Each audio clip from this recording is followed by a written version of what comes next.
Why do you want to work out? What is your goal?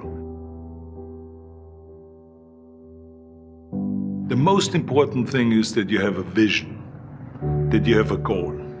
Because without that vision and without that goal, again, you're drifting around and you're never going to end up anywhere.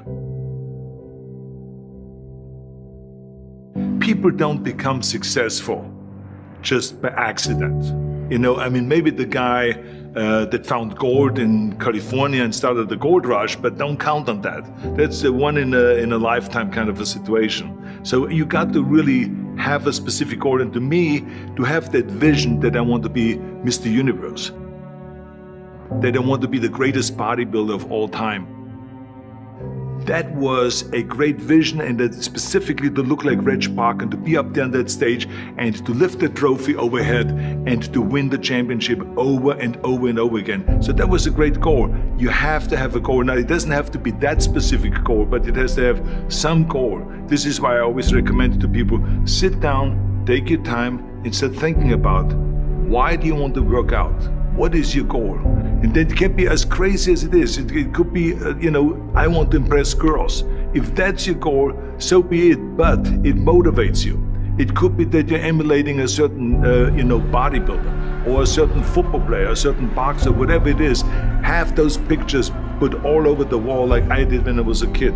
I put pictures of Reg Park and of Sonny Liston, of boxers and of Ali and of powerlifters and weightlifters all over my bedroom, wall.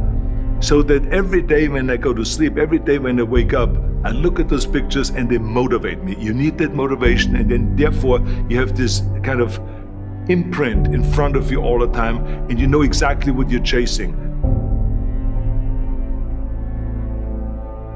People always come up to me and says, why are you smiling? You're working out 5 hours a day. You're doing the same as the other guys, but the other guys have a sour face. They're pissed off that they have to do another rep or another set or something. I looked forward to another 1,000 reps of sit-ups. I looked forward to another 500 pounds of leg press or squat. I looked forward to doing more and more curls until my arms fall off. Why? Because I knew that every rep that I did and every set that I did and more weights that I lifted, I get one step closer to turning that vision into reality. So I was turned on by that. I was excited. I couldn't wait to get to the gym.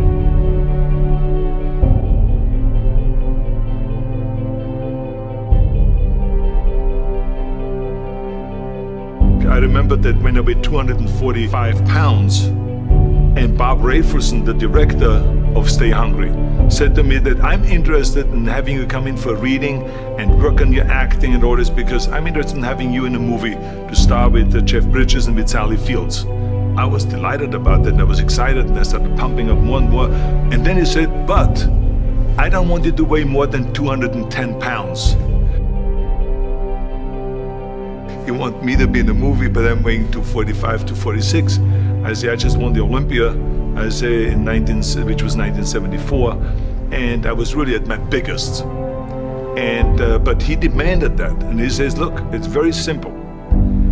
On the day we start shooting, he says, I'm gonna put you on a scale, and if you don't make the 210, you're out, because I have someone else in mind. And I worked on it. I started visualizing myself very clearly as a lean athlete, because that's the only way I could lose that weight and all of a sudden get interested in running more, because up until that point I ran like 3 miles after training or before training or whatever, but now all of a sudden it was 5 miles, 6 miles, 7 miles, 8 miles, and they even ran mini marathons in order to lose the weight, and I did everything with high reps, and I was watching my diet, what I eat and all those kind of things. And but the day before, I remember we were in Birmingham, Alabama. The day before I was at the YMCA with Bob Raferson. He was swimming and I was working out, and I was running. There was a track there and I was running. He says, let's step on the scale. And I stepped on the scale and I weighed 209. So it just shows to you what is possible if you visualize exactly what you want to look like.